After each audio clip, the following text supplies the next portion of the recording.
FitLab PGH is back with a movement tip lifestyle hack. We firmly believe movement is a lifestyle, not just an activity for two-legged or four-legged animals. If you review a variety of our FitLab PGH YouTube videos, you'll see a lot of them have Maggie the Labrador and Puddin. And what we want you to recognize today is sometimes injuries occur. So Puddin woke up this morning. She wasn't put any weight on her left front paw.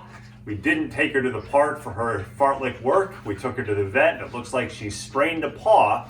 So rather than ignoring the injury and dragging her around, we let her listen to her body, or actually we listened to her body for her, modified the movement so she can have many years of movement as a lifestyle rather than many years of hurting.